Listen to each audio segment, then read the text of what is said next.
I'm glad that we are back together, although it is online, and given the new developments in Bahrain, hopefully soon we'll be together in person.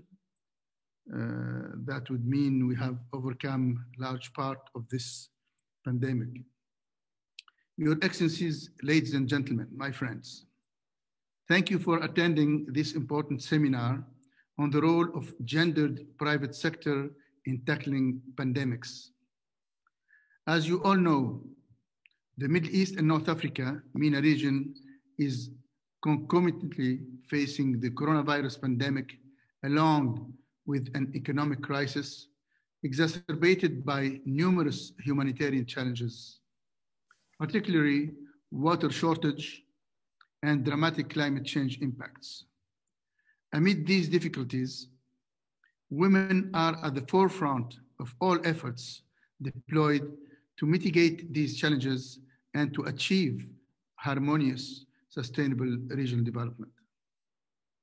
This includes both in the medical scientific fields as well as in the private sector arenas. Following the onset of COVID-19, disproportionate impacts on women have emerged.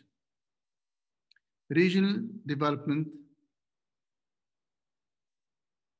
was affected by that.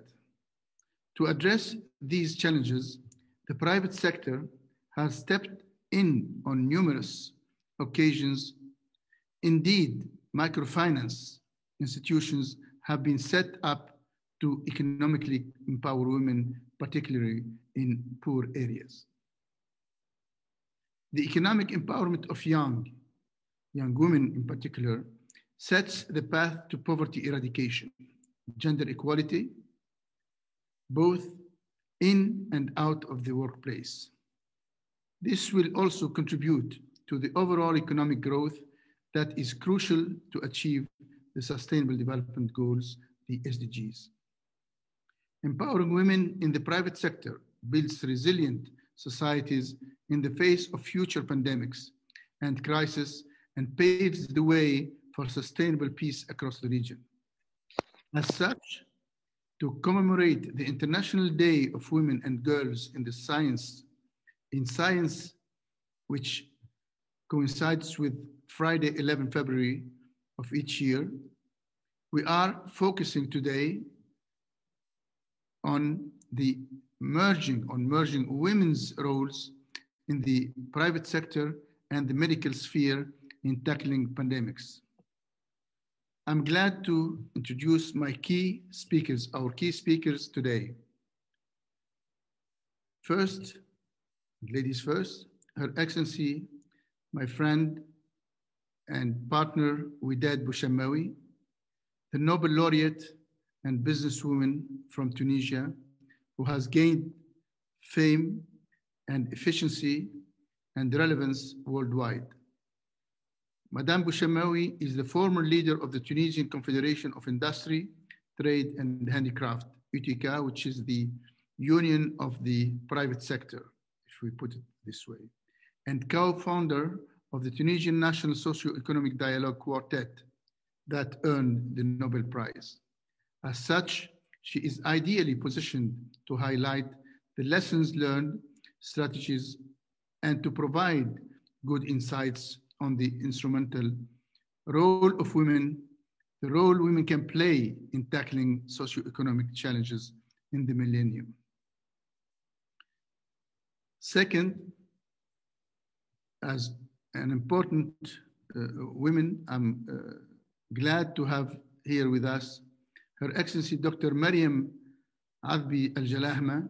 She's the CEO of the National Health Regulatory Authority, member of the Supreme Council of Health, and member of Bahrain's national medical team to combat COVID-19.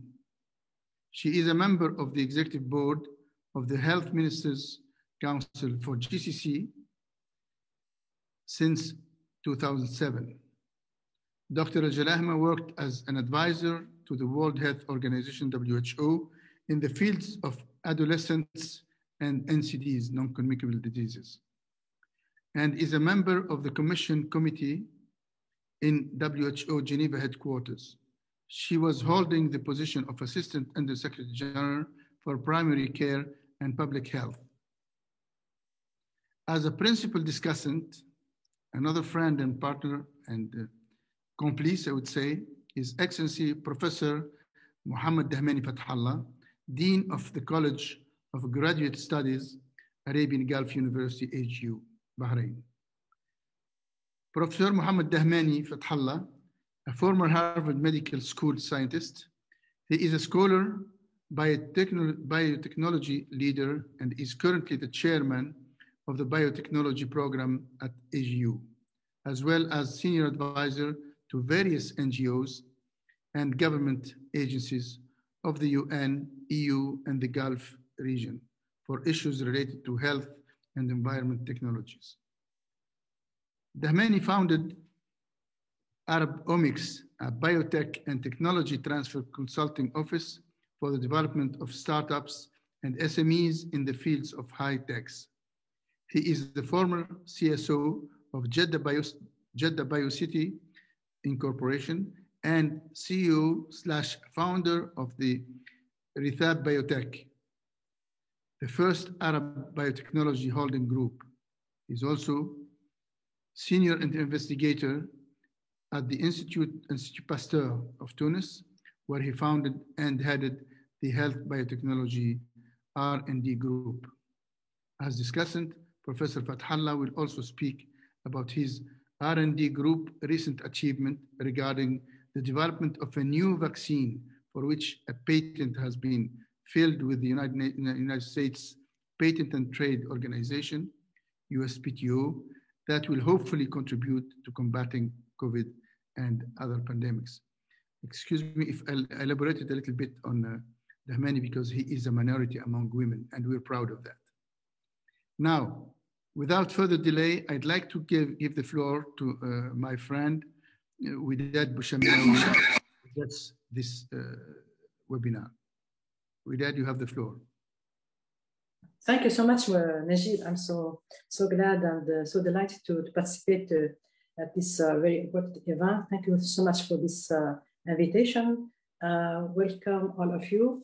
I mean, I don't know from where I'm going to start, but just to say thank you so much to recognize the role of women and girls in science and as an agent of change. Today, we should, push women and girls to choose this kind of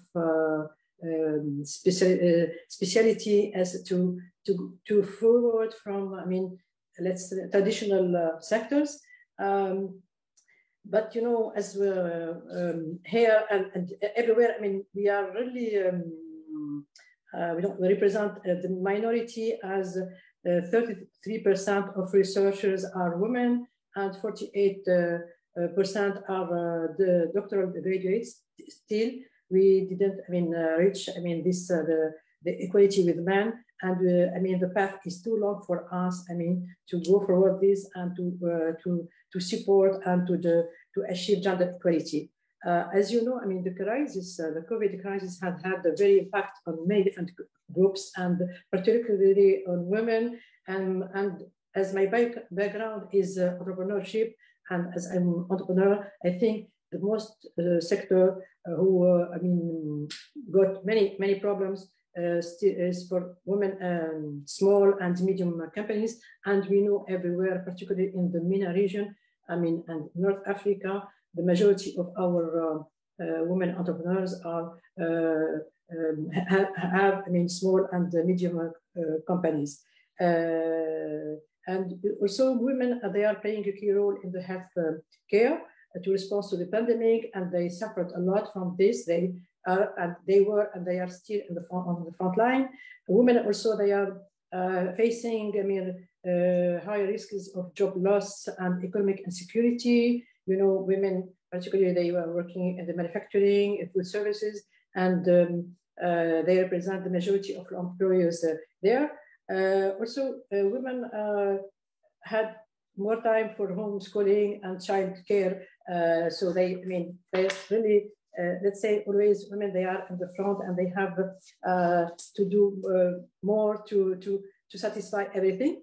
I think there are many contrasts to, just for women as entrepreneurs to move. I think there are disparities in asset ownership. Still now, we have some restriction on the economic opportunities for women. I think the most important problem and the most important issue today for women is the access to land. To have access to the credit or to find the finance, we do need a land. Till now, in different countries, and particularly in the Arab and Muslim countries, till now, we have this problem of the inheritance, and till now we are facing this inequality between men and women. And I think this is have a very negative impact on growth in the different sectors, and particularly in the agriculture sector. We have also this social attitude and norms in some countries. There is, lack or absence of living environment. To be engaged in the private sector. If I'm going to speak about my experience as a woman, we do need to sacrifice more as a woman entrepreneur, because, in the private sector, we don't have time, don't have schedule. So we have to be ready to travel. We have to be ready to stay, later in our work, because as we have to always to be ready to work at any time, weekends, or that's why today we do need maybe there is a living environment just to be take care about our children, and to women could feel more comfortable when they have, they are aware about someone is aware about their children. The third point is this informal economy. Unfortunately, in different countries, and particularly in Africa, we find, women are there more in this informal economy, because I think with they don't need money, they don't need the section, they don't need the finance.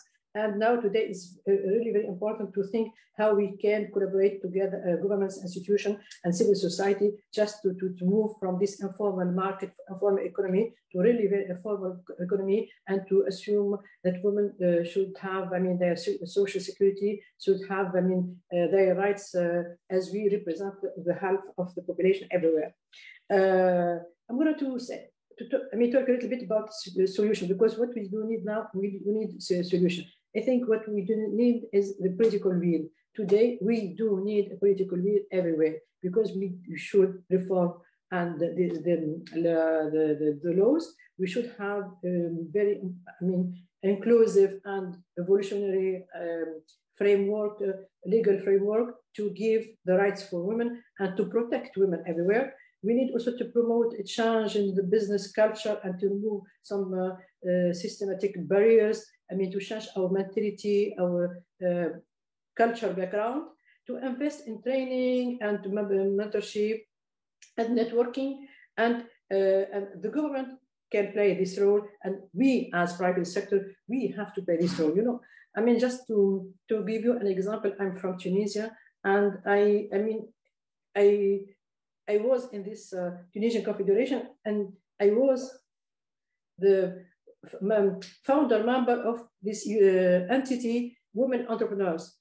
What we did in 1990 is how to create, something, let's say, formal entity to encourage women, to give more training, to give information, communication, and to push women, to go through this entrepreneurship. But she has, to be, let's say, encouraged. She has to be monitoring, and we do need that. And we did this in IJICA. Until now, this chamber of, this is entity for women entrepreneurship. This entity still now is playing a big role. To encourage women to be entrepreneurs, and also to give this some to show some model roles, and for the young girls to follow this path. Also, it's very important. This is to think about some flexible working condition for women. I think as women, because we have our as a woman, as a mother, we do need also to be more flexible. And I think what our experience from this COVID, so we can work, we can have this remote working, and so we can do both of them, and we will be more, you know, it's very important for us, I mean, as human, to be more comfortable and to think that we have this condition to work without stress. And it's very important, I mean, now to think about these flexible schedules and to think also about this transportation. You know, today I think we spend, talking always about Africa, I mean, at least 30% of our time in transportation, as we don't have, I mean, the good public transportation. Maybe we have to think also how we can have this women cooperatives, and we can encourage women to be together and to support each other and to start this kind of business. Also, it's very important, I think, to focus on this supporting girls' education, because, you know, without education, it's really difficult, I mean, to have women as entrepreneurs, and that's why it's very important to promote the education, to promote women, and also to promote women in non-traditional sectors. I mean, just to move from these traditional sectors to go from the scientists, for technology, research. And as you know, in Tunisia, I think we have the majority of girls in the universities, and we have the majority of women as the doctors, women as judge. I mean, it's very important now to move and to be able to think that we are able also to reach some different kind of jobs, because we have this ability, we have the knowledge, we have the capacity, we have the trust, we have the confidence in ourselves, and we are able, I mean, to move on and to be like a man, because we have, I think, the same aspiration, we have the same, let's say, we share different things together, and for us, just give us this opportunity, to give us the best environment, and we are ready to move. And for me, it's very important, as we are in the MENA region, I mean, to shift from this cultural and norms and this stereotype, and to think that together we can really prepare, and we can eliminate some discriminatory practices, and to achieve this development together. We have to liberate, and we have to the potential of women, because I think women, we saw, and we are still, I mean, living this kind of women and girls that they are, I mean, doing really. I'm so proud to say that, particularly in Tunisia, where women, they are everywhere in different sectors, and they are facing different obstacles, but they have this will to move and to push for a new changement. So that's why we have to think about the success and in this equity agenda. We have to share responsibility, and I think it's very important that we have the engagement of men to advance the gender equality. We ourselves, I mean, we are enabled to do this. We need you, men. We need you as our partners to move on and to think that we together we can. I mean, we can make this changement. We can change our mentality, and we can think that we have to learn from different lessons, from different experiences here and there, and think that the role women can play a very important role, and the private sector should be, I mean, like to carry this one, to give this experience, and to push the government to follow. Because if we have this initiative as private sector, I think the government is going to follow us, and it's going to support us. We have, I mean, to think that we need to have this equal pay equality between men and women in our companies. To think that we have to push women to be in the top management, to be as, I mean, the leaders, to manage. And maybe the government also to think that we have this quota in some companies to push women to be in the front and to take this responsibility, and to move from this vulnerability. We really this let's say, this disparity in the crisis and after the crisis. And I think now, today, we have, as a private sector and the government, a big role and leading role to play in advancing gender equality. And for sure, the institution and the international institution, they have also to think about this, how to reduce this gender gap, how to offer this, domestic work, how to do, we share the responsibility together, and to prevent from violence and sexual harassment in the workplace. And I'm going to finish to say training, information, communication are the most important key for the changement, and we are ready for the changement. Thank you so much, Najib. Thank you so much for your listening. Thank you, dear Widad, for this important statement that has covered the challenges and touched upon the eventual solutions with the focus on, in particular, women challenges in our region, and you went to Africa and beyond. You have highlighted the importance or the impact of the informal economy, not only on women entrepreneurs, but on economies, especially in the third world countries, where the rule of law and the weakness of institutions have allowed the emergence of these parallel economy. Of course, you have rightly underlined the need for political will to reform the strategies and the laws, while highlighting the need for exclusivity in terms of right and protection of women. You also underlined the need of women institutions to be empowered towards women and their institutions to be empowered towards training and networking. The state, the role of the state, and you didn't omit to put also the responsibility of the entrepreneurs and the private sector, adding the need for flexibility for women, especially mothers.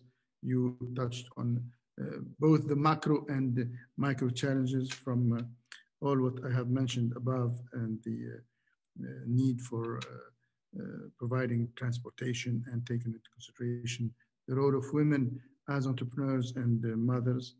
Also the need for to have education play a key role to prepare sound societies, and so on and so forth, without forgetting your suggestion among solutions to have women engage in cooperatives. Thank you so much, dear Widad, and we miss you in this region. I hope your stay in the States and with Harvard will further fine-tune your already rich knowledge. Thank you, Widad. Now I have the pleasure to give the floor to another key woman in this part of the world, Her Excellency Dr. Mariam Albi Al-Jalahma. She's the CEO of the National Health Regulatory Authority, member of the Supreme Council of Health, and member of the National Medical Team to combat COVID-19 in Bahrain. Maybe she would also go into more details on the role of women in combating not only COVID-19, but also the other, I would say, ramification of this disease. Dr. Jalahma, you have the floor. Thank you very much. Thank you for the invitation. It's my pleasure to be with you all, Excellencies. Could I please have my presentation shared? I was directed to give a talk about the role of gendered private sector in tackling the pandemic. And I'd like to share with you the whole experience of Bahrain in this opportunity. On how we did tackle the pandemic, but the most important role of the private sector and women, and continuing to give women care, regardless of the huge load on the healthcare system. Next. So His Majesty the King announced that there would be a medal, special medal for medical merit under the name of His Royal Highness the Crown Prince and Prime Minister Salman bin Hamad, and all the healthcare workers, and majority were females, were awarded the medal for medical merit last month, and it was a big celebration by the King and the Crown Prince for all Bahrain, for all the healthcare workers who are still working in the COVID areas and supporting the COVID areas as well. Next. Bahrain began preparing for the COVID-19 crisis 3 weeks before we experienced the first case. Could you imagine that we established a war room, which is the main operating room, by February 13, even before the first case arrived, where all group of experts and representatives from all the government bodies were working in this to be a room where it organizes all the information and coordinate all the services for the whole private and public sector. And in this picture, personally, our leader, the Crown Prince, Prime Minister, in the field with us, in the war room, and in the site meeting to discuss how to manage the pandemic. Next. I don't know, it seems that the presentation is distorted because it shows to me, doesn't show appropriately the whole slide, Dalia, because I'm supposed to talk about the measures taken by Bahrain, not this one, no, but this slide is just distorted, so unfortunately. So anyways, Bahrain immediately started, as I said, before the pandemic reaches Bahrain, with implementing the disaster and emergency plan. And as I said, a war room was established, hotline 24/7, a phone application, which is called Be Aware, where all citizens can register and open an account, and they can find all their information, test, vaccination certificates, if they are been in contact or been close to an area with a COVID, and many information was registered in this Be Aware, and all the announcement and guidelines was published. There was a national task team chaired by His Excellency Sheikh Mohammed bin Abdullah Al Khalifa, the President of the Supreme Council of Health, where all representatives from different government authorities we're working together, meeting every morning to take decision and solve issues and related to managing the condition. We opened the pandemic. We opened a quarantine for the cases who came from travel, mostly were women and children. And I'm going to show you some of the experiences that was managed. And as always, the health workforce in Bahrain is majority of women, especially the nurses. So a lot of care was given to women during this quarantine time, which was the most difficult time. At that time, as you know, many countries were quarantining and isolating people for 2 weeks, which was major psychiatric issue with it.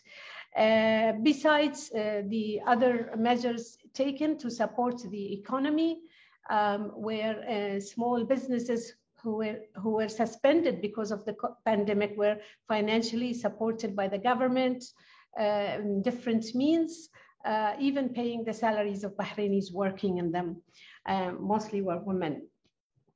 And finding isolation places, quarantine places, field hospitals, ICUs, and all the other measures taken.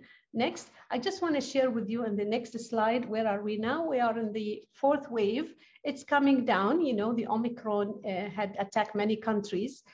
Thank God by this time, 90% of the population, the eligible population, were vaccinated. So the number of cases admitted to ICU and hospital is much less, although the percentage of positivity rate is high.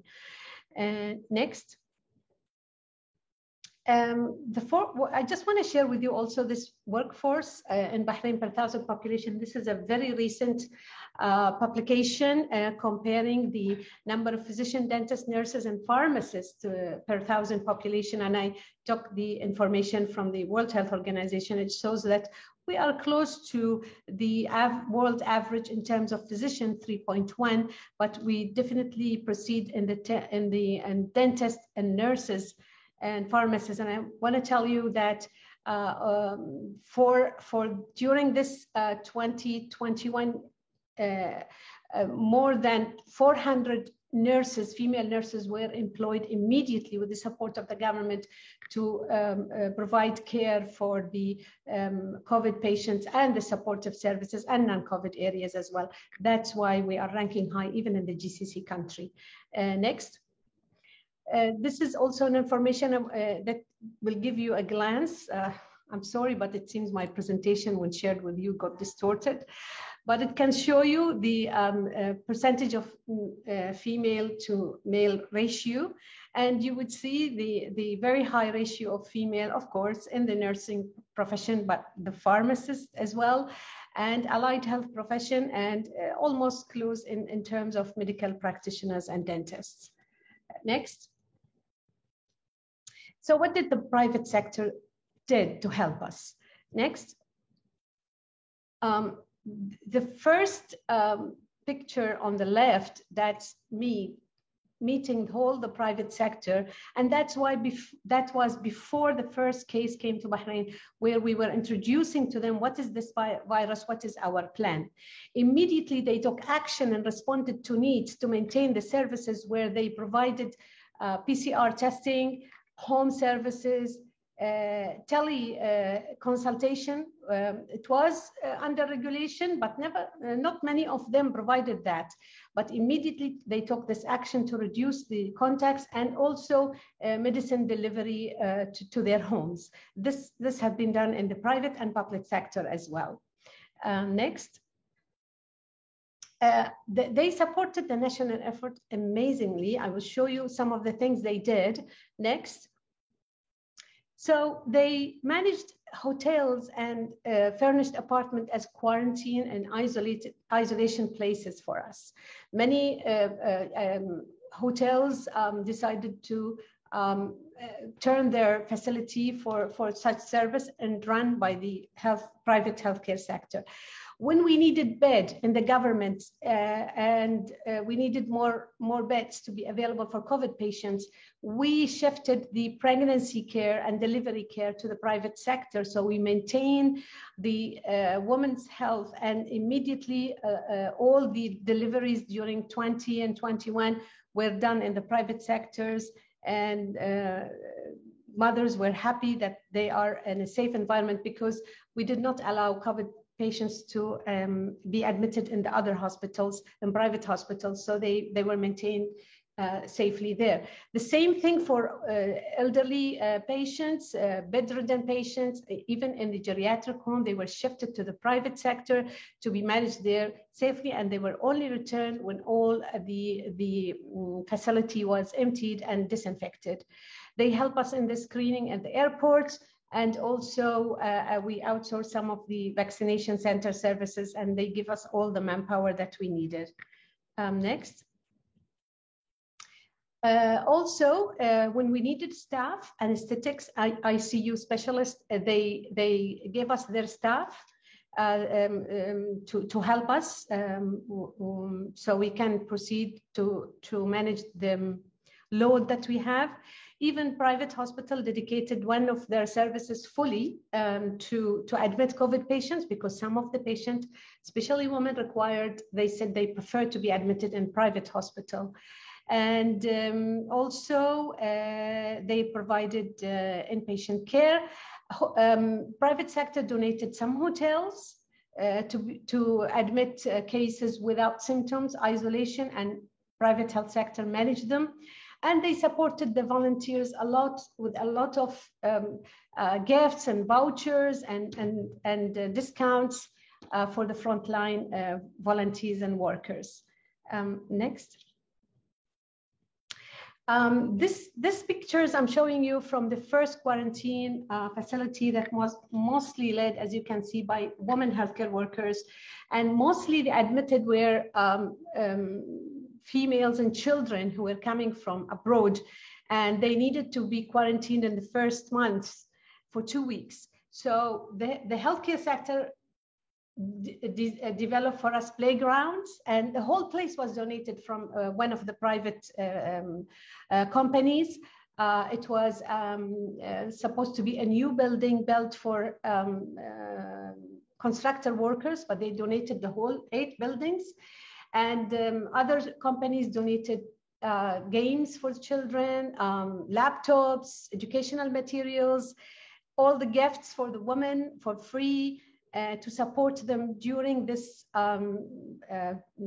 difficult period. Even we had volunteers from psychiatrists to receive phone calls to manage their conditions. It was a really teamwork headed by our leaders who personally, the Crown Prince, Prime Minister, His Royal Highness, he was in the field with us all the time, following all the services that was giving, making sure that we are able together as a team to combat this COVID-19. And that's what about my final slide. Thank you very, one thing I missed. Now, this is very important, sorry. Bahrain conducted the first clinical trial to test the vaccine. At that time was Sinopharm from China. This is a picture of His Royal Highness, the Crown Prince, participating in the clinical trial. The other one is from a volunteer, young lady also participated in the trial. Now, the number of females participating in the trial is less because we all the childbearing mothers and pregnant or expecting to be pregnant, we disqualify them. So that's why there was a lot of men rather than women in the clinical trial. But that was a wonderful experience. It was the first clinical trial on vaccines ever in Bahrain, huge, with 7,000 people participating in that. Last slide is this is our logo, Together We Win. And that picture was for the exhibition center that was turned into a vaccination center, a screening center, and it was a visit as held by His Royal Highness to visit us and look at the services provided. Thank you very much. Thank you, Dr. Mariam. What can I say? I'm simply impressed by your presentation, and you confirmed what we have already known in terms of Bahrain's performance in terms of tackling the pandemic. But I could now confirm that behind such an impressive approach, there are women. And you have proved by statistics, by slides, and by your presentation that what has been said by the public outlets has been approved on the ground. And I would congratulate you as women, you in person, through you, all Bahraini women, and your leadership. You also brought to the attention of all of us here the success story of your country, illustrated by the high ratio of women in health sector, from nurses to doctors to academia, etc. And you also shown how federating your initiative, your task force, has been in bringing together the private sector and its swift reaction and responsiveness to COVID-19. You you mentioned the example of the hotels facilities that made available their facilities to meet the pandemic demands. And we cannot but go into details of what you said. All what you said was relevant and was very impressive, and I could not mention what you have concluded with, and how the healthcare facilities were so considerate for expats and their children. And you showed one of the last slides how children were taken care of to alleviate or mitigate this pandemic impact on them. And for that, I would like to thank you, and through you, the government of Bahrain. And we cannot also pass by without mentioning that today Bahrain has gone green, and hopefully this will also entitle us to, as you said, be responsible and continue tackling together, women and men, public and private sector and civil society, to continue tackling this pandemic that has not gone yet. Again, thank you very much, and I agree with you that your leadership gave the example through His Royal Highness the Crown Prince, who was among the first to be vaccinated, with him other key ministers. And thank you so much. And of course, Dr. Mariam will have some other editions of similar webinars to tackle further what's next. Thank you again. Now I move to my friend, last but not least, Dr. Dahmani Fathallah, another Tunisian, but he's more Bahraini now, and Gulfi, as he is key researcher, dean, academic, scientist in the Arab Gulf University, to enlighten us about what academia and the research facilities and scientists have done, and the role of women there, as he is, I know, I see him very often, he keeps mentioning the key role women are playing around him. My friend, tfaddal. You're muted, Dahmani.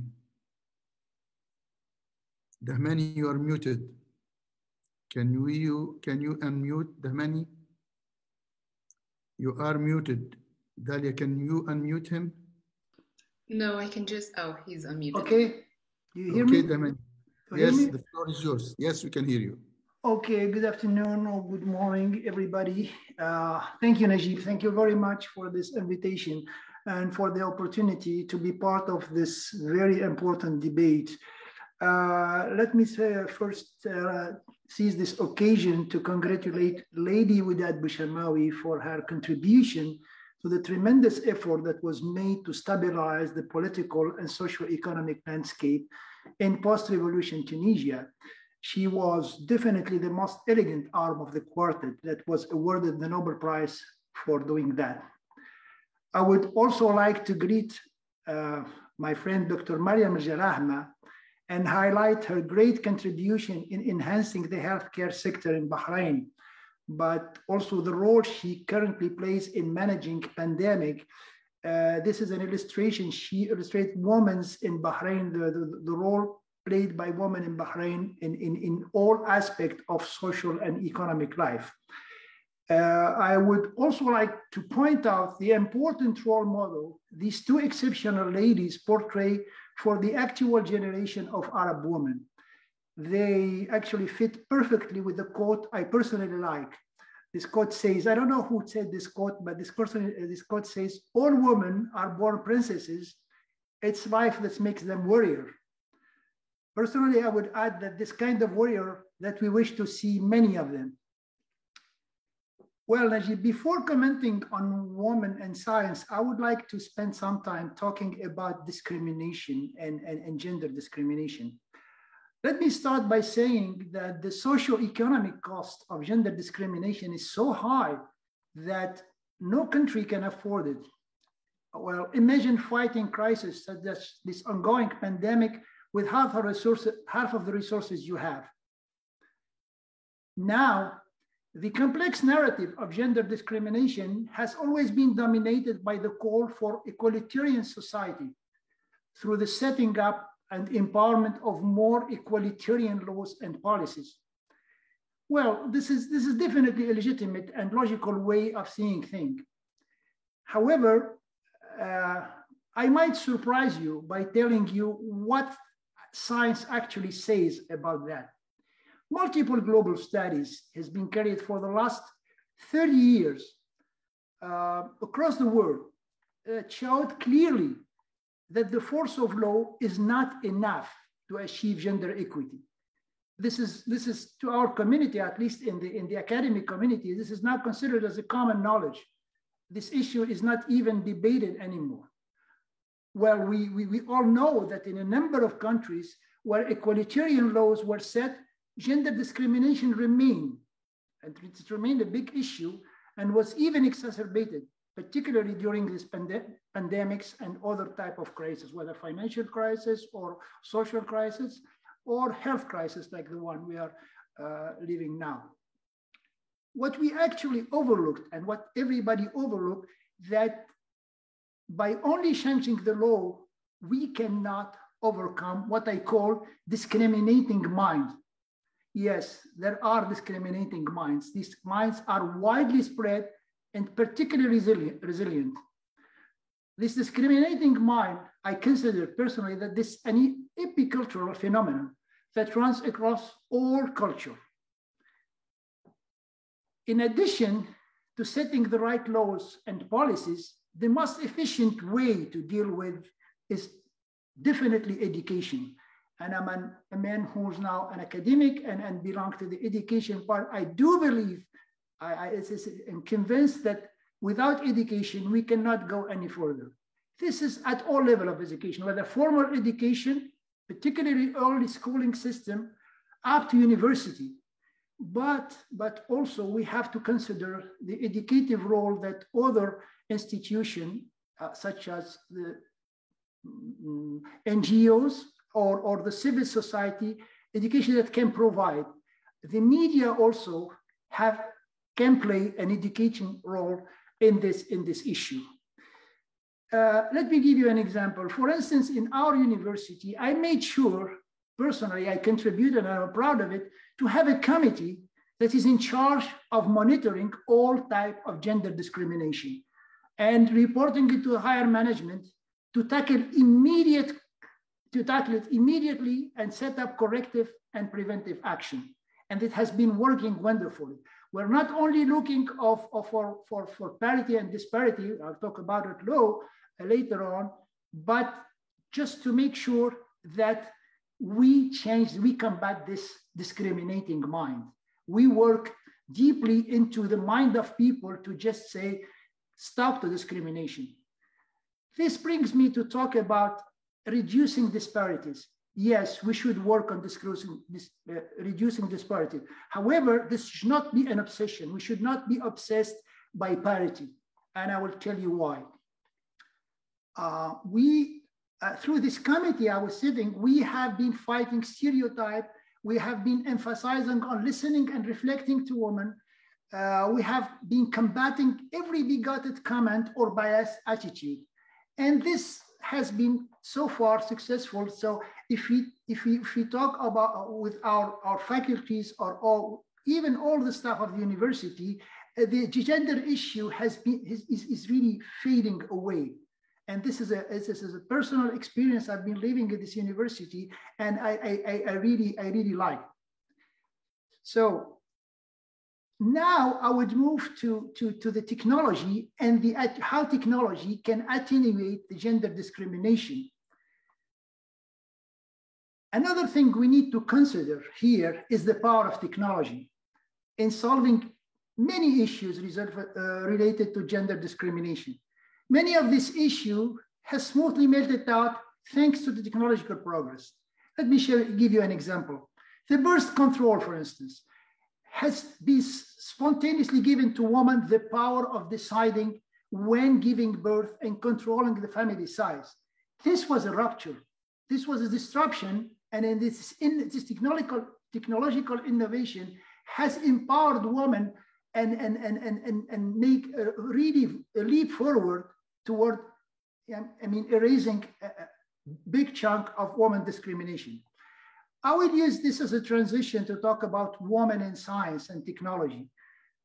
I think that by getting more involved in science and technology, women can use their talents in technological innovation to develop game-changing technology. I mean, I don't know, I don't recall if the birth control pill was invented by a woman or a man, or maybe a collaboration between both gender, but by getting involved in science and technology, women can manage their fight toward getting rid of all this discrimination they're seeing. I mean, they're living. Now, as Lady Bouchamawi mentioned, globally 30% of scientists are women. However, we should not, as I said, focus about number. We should give the numbers the way they have. 30% actually does not seem a bad thing, but why number matters less? It's the quality of the contribution that matters. We should not go, I mean, as I said, being obsessed by number to make parity. 50% of women in science and 50% of men doesn't mean anything. It's the objective, what we have to achieve through this. Let me put it this way. I mean, I rather have an equalitarian society that gives women the complete choice and decide where they go, rather than pushing toward this 50-50 parity things. I don't mind having 70% scientists, women scientists, and 30% if this is what's going to help science moving forward. There are figures into that, and I think I will name her. She's a friend of mine.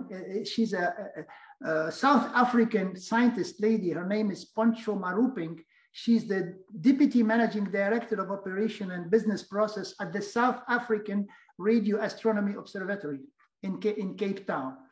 Her experience is really telling, and by talking to her, I just understand the power of mentoring, the power of mentoring and setting example in empowering women into science. Also, some support network has to be made for women to be empowered in science. Woman lives a particular situation, which is juggling between science and motherhood. And this needs a really specific skill. Poncho Maruping has a saying. She said, "I am so busy that I need a wife too." So woman generally takes on a higher share on family and domestic responsibility. Another way of seeing things, and this recall me of a study which has been done by the Boston Consulting Group a couple of years ago on 1,700 SMEs to look at how is the gender ratio is distributed. And the conclusion of the study that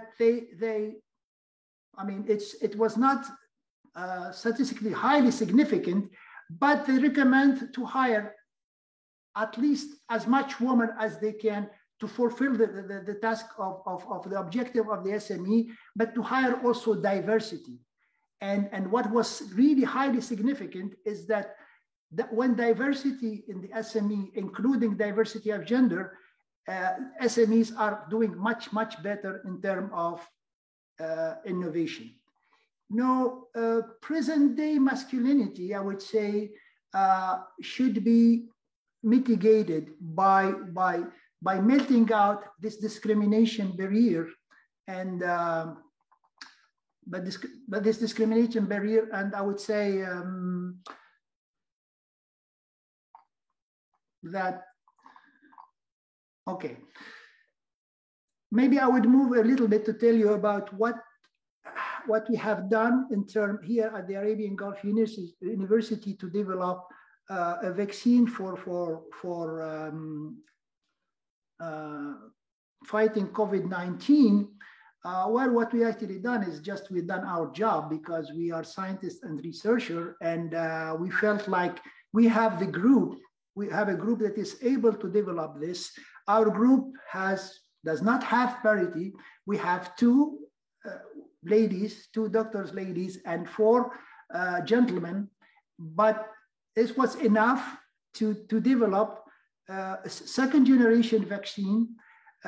Actually, we have started with this team early on, like 8 or 9 months after the pandemic was going, by realizing that we need an extra knowledge. So we distributed the task between the team, and we were able to generate some new knowledge that allowed us to develop. I will not overwhelm you with scientific. I have scientific presentation, but I will not share it with you. It may be boring. But the thing is that the contribution of our two ladies has been instrumental. One of the ladies we've trained, actually, she was one of our students. We trained in computational biology, and she's extremely talented. And she was instrumental on giving that a head start on the knowledge using computational science. So we were able in a short period of time to develop this vaccine and to apply for an invention patent with the United States Trade and Patent Organization. Now the thing is ongoing to finish, I would say, and people ask me, when is your vaccine is gonna come out? My answer is saying, university do not produce vaccine. University just develop vaccine. And this is where the private sector acts. And I would be very happy to, we are in our way actually to collaborate with the private sector, because only the industry actually produces and distributes vaccines. So we are currently talking to many investment funds, many people who would be interested on pushing this vaccine forward. I'm seeing equally ladies and gentlemen around this, because the transfer of technology is a very complex field. You name it, you go from the legal to the political to the scientific world, and then you have all these people talking together. And I'm seeing as many women as men. In this part of the world, I would say, at least in Bahrain, I don't see really a high discrimination as far as I'm concerned about between women and men. And even if such a thing exists, and probably it does, it's not obvious for the day-to-day work. I don't know, Dr. Jalal may adapt something into that. So our experience, I would consider it as being positive, and it's positive. And just to conclude, I would say this is a great initiative, and I'm very happy to contribute to it. And thank you indeed, Najib. Thank you, my dear friend, Dr. Dahmani. And I would add another title to your many titles. I would call you the Centro or Science-centered or Centro Scientist. You reduce everything to science. I wouldn't blame you, otherwise you wouldn't be in that position. And thank you, however, for admitting that equity is a must, and you are working on that. Thank you very much, Dr. Fathallah, for this important presentation. And I'd like to also congratulate you and your team, and through you, the Arab Gulf University, which is hosted in Bahrain and is indeed a partner to IPI, and rendering a great service in terms of academia and research. And I cannot end without congratulating you personally and AGU again for this important achievement, which is, I would call that your vaccine. And I will challenge you and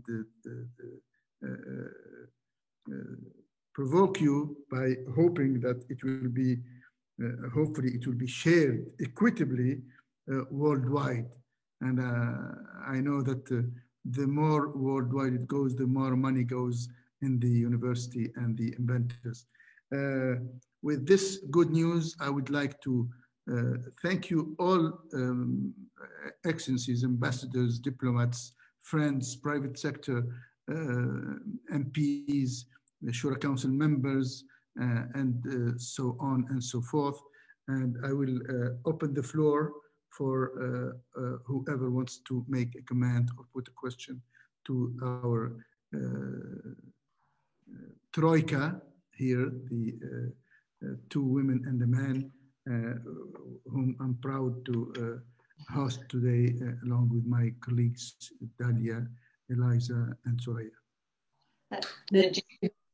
I'm sorry, if you don't mind, you know, I'm a student now and I have a class in a few minutes, so I have to quit. But just I'd like to say thank you. I will speak. Go ahead, Widad. Okay, I have a class. I'm a student. I came back to school after 35 years. I'm so proud for this achievement and for this challenge. So thank you so much for this invitation. Really, it was very interesting to me. So, particularly to learn about this experience and Bahrain, and I'm so proud to be a woman. And as you, man, you are supporting women and to be always in the front of line. Hopefully, we'll see more women in a different position. And good luck for what you are doing in Bahrain, and good luck for all the women everywhere. And hopefully, we'll see each other in Bahrain, inshallah. I'm so most welcome, Widad. As you know, that we are going on solid, slow, and sure steps towards in-presence work. Hopefully, next time you'll be here in our office and visit Bahrain and interact with all these people who have met virtually. And good luck. Thank you. And I'm sure you'll do wonders in Harvard. And we're looking for another award you add to your Nobel Prize. Yeah, thank you. Bye-bye. Thank you. Bye. Okay, I will open the floor now for comments. Now we are left with real equity, a man and a woman, Dr. Mariam and Dr. Dahmani. We are open for questions or remarks. Margaret Nardi had her hand up first. Margaret, Your Excellency, go ahead, please. Thank you very much. And thank you, Najib, for organizing this event. I have to admit, I was surprised to see that you would even think to discuss the topic of gender in relation to the pandemic. So I'm really grateful for that. I would challenge it a bit to say that it might be good to have a topic on how we can reduce the negative impact of pandemics on women. As Her Excellency Widad Bouchamawi said, women were disproportionately hit by the pandemic because of their presence in small and medium enterprises, in the service industry in particular, in hospitality. They are the caretakers of children, et cetera. So what is it that we can do to support them in the future? And a couple of things I would note just from my personal experiences here. Even in the embassy, we had, when we went to Team A, Team B for a while, we had female staff who were begging us to come back to work, because when they were at home, they were also expected to be the caretakers of the children, to work full-time, as well as help their children online and to continue making the meals and doing everything else. So their workload increased when they were at home, and they begged to come back to the office, which I thought was interesting. I had an event with women in business here, and one of them was complaining about the government policy which allowed only female workers to work from home during the pandemic, if you remember. And this woman complained that in her business, it was discouraging young women from starting work because they weren't coming to an office where they could show their skills, where they could prove themselves and get promoted.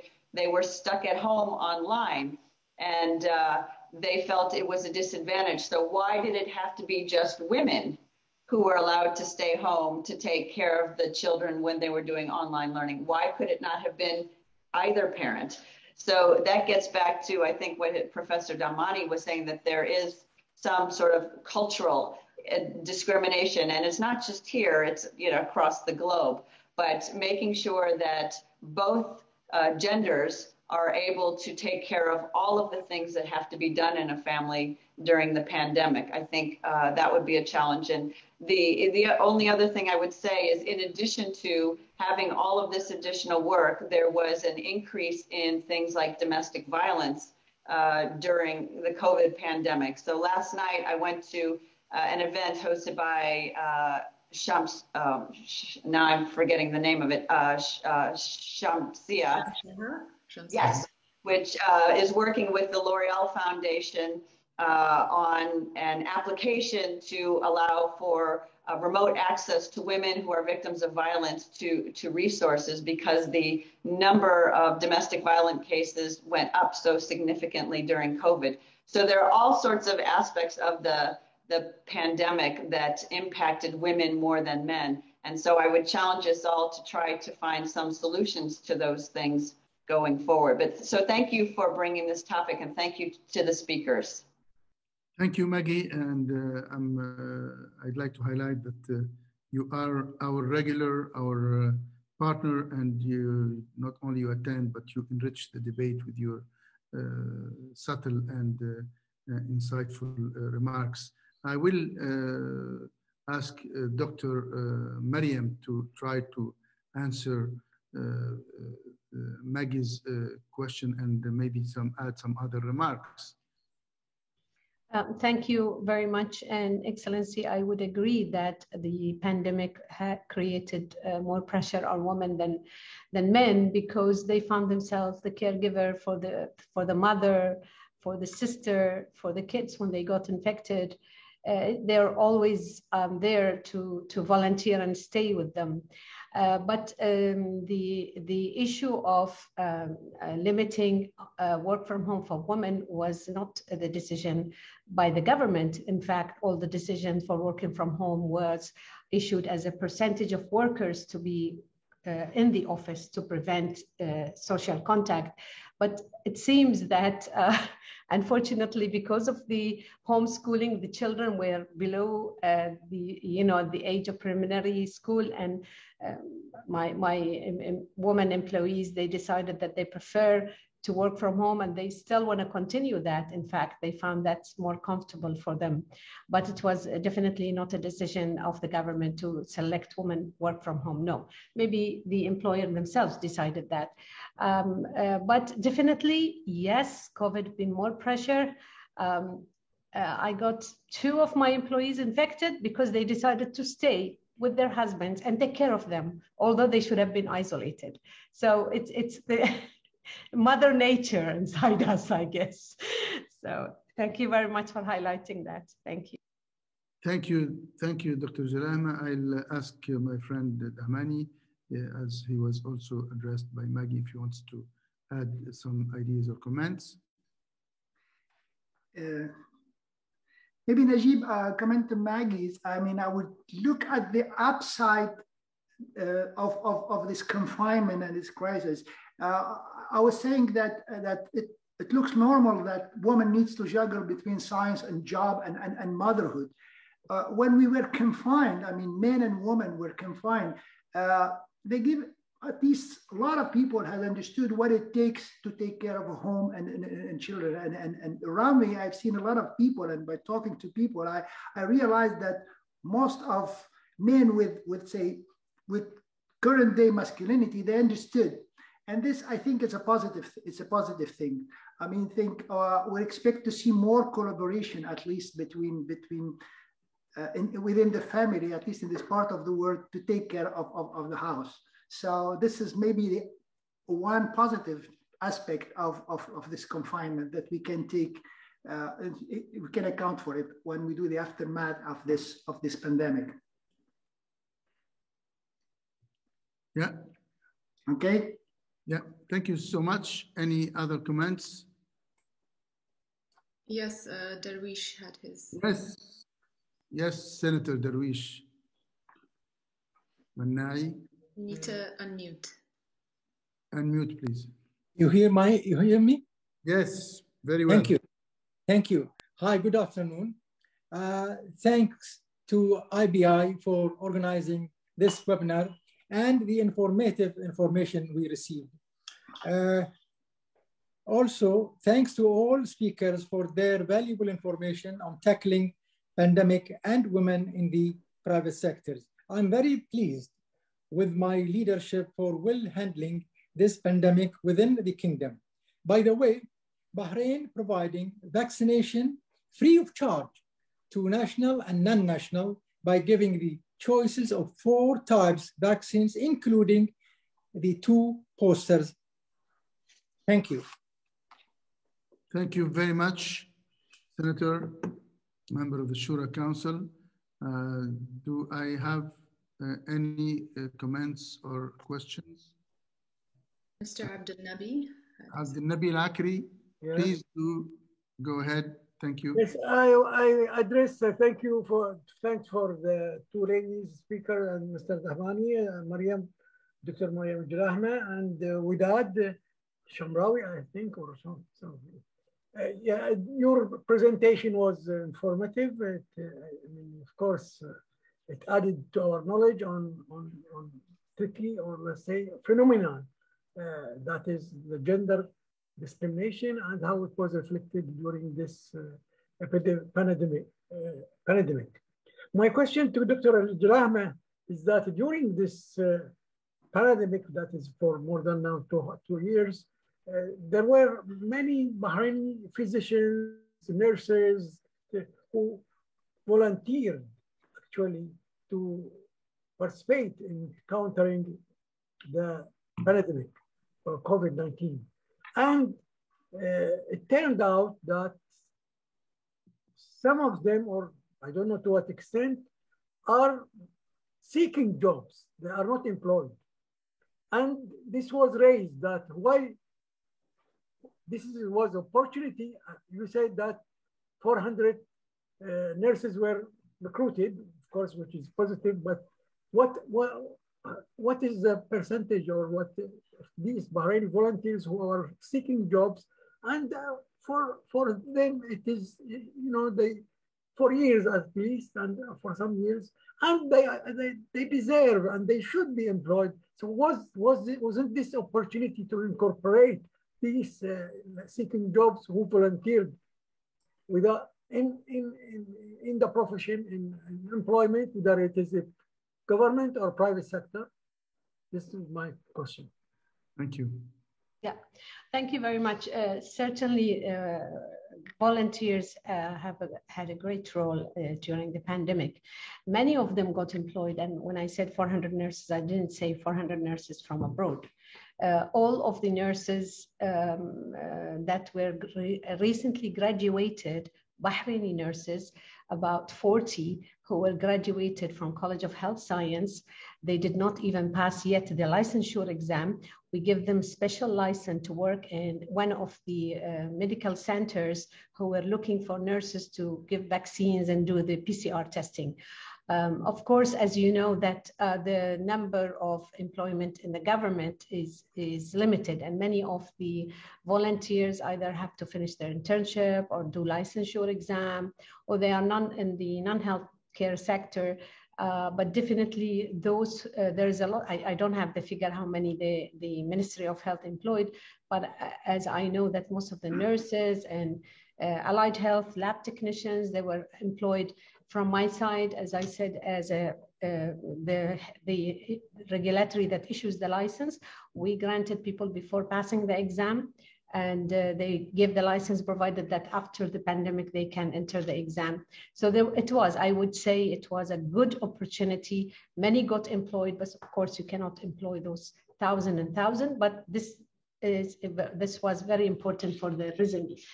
And I do remember that even the private sector already is looking to hire them. And remember that many of them are just newly graduate and they have to go through training programs. So that's another issue. Thank you. Thank you, Doctor. I will give the floor to His Excellency, the German Ambassador, my friend Kay Bookman. Yes, thank you very much, dear Najib. Thank you to IPI for organizing this very, very enlightening webinar. And we have learned today, I think, particularly from Widad Bouchmaoui, how women are particularly affected, have been particularly affected by the COVID, but also from her and by Dr. Mariam El-Jalahma, how they contributed to resolve and to address the pandemic, and especially by Professor Fathallah, how women in science can contribute to it. And I think maybe for just as a suggestion for future topics that IPI could also address, we have a very parallel situation with regard to environmental degradation and climate change, because women are in many constellations disproportionately impacted by climate change and by environmental degradation. And they also have a lot to contribute to address climate change and environmental degradation in very, very different contexts. And I believe also that the forthcoming 66th session of the UN Commission on the Status of Women in March and some side events will address this problematic in this constellation. So congratulations for your very, very valuable work and getting us all together in these fora for discussion. Thank you very much, Your Excellency. I know you're playing a key role in not only in serving your country, but also in serving the universal values that we all adhere to.